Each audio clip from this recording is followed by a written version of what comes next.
Okay, this is a quick video about when to water your orchids and how you can tell. Okay, if you have a crystal clear pot, you can see these roots down here are green. Sometimes you can see some condensation in the pot, but there you go. This root is green. You see the ones up here are white. Those roots up here are white. And yes, I know this orchid is potted really high, but whatever. So when is this going to be ready to water? This is a cute little pyloric phalaenopsis that is a mini, and it blooms. It blooms like it's done 3 spikes this summer, so it's a really nice one. But when do we know when we're going to need to water this again? What I do is I wait. If it's in a clear pot, you can see the roots down at the bottom. My dog is coming to say hi.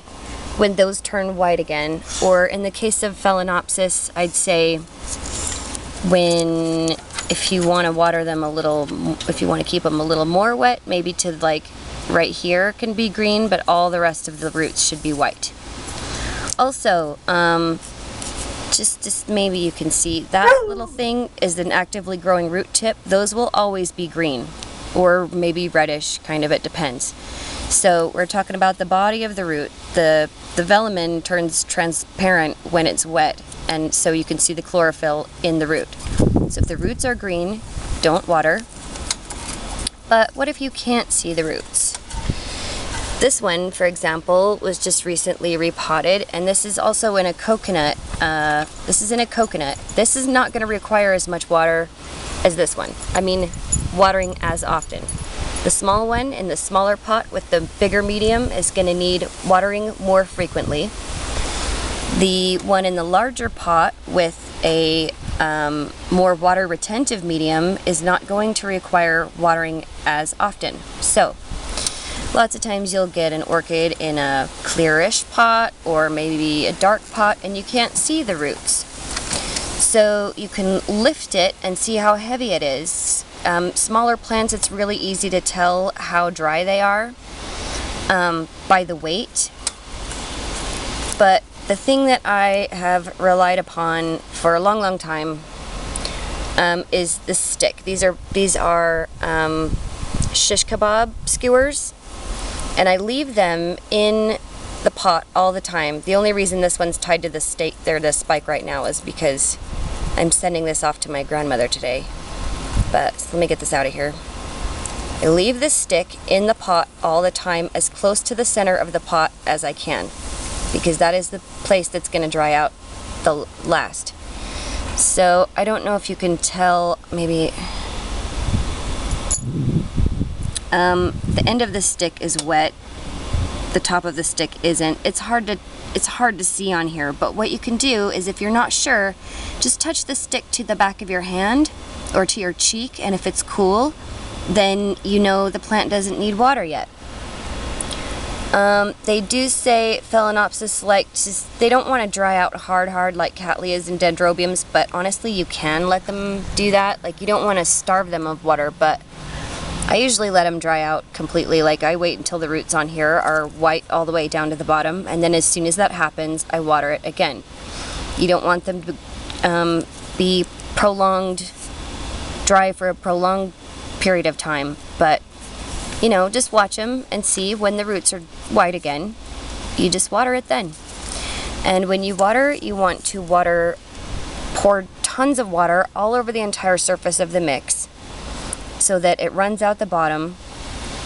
And in the case of new potting medium, like this coconut husk, you've got to water it a couple of times before it gets soaked all up.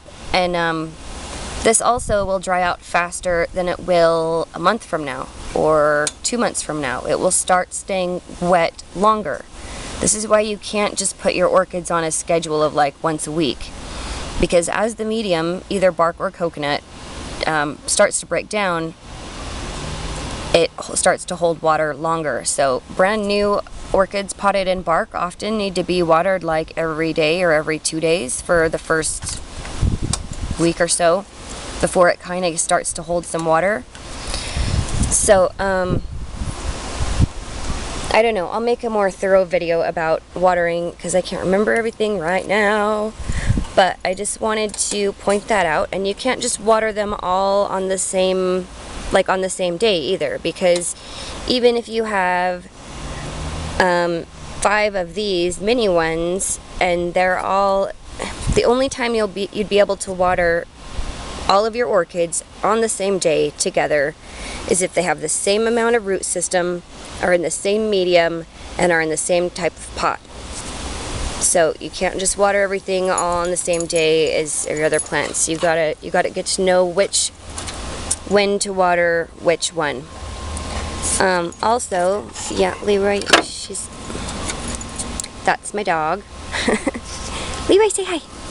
Yeah, good girl. That's my dog. What else? Oh, as the weather changes too, you're gonna have to water more and less. Like in the winter, depending on what the temperature is by the window, or you know, if you're growing in a windowsill, the heating and air conditioning is going to change. Sometimes we have good humidity, and so it's going to take a little longer for the pots to dry out. So that's why you need to be observant and watch and lift.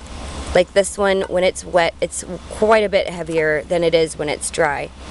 So if you want to do the weight method, you could lift this every single day, and then finally when you notice that it hasn't changed weight, then you can go ahead and water. That's an old method.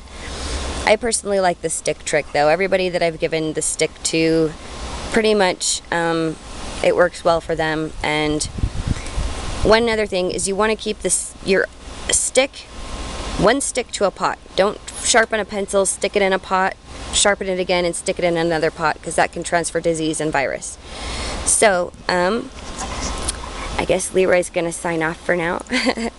As am I. I hope this is helpful, and I hope, Nanny, that you enjoy your orchids.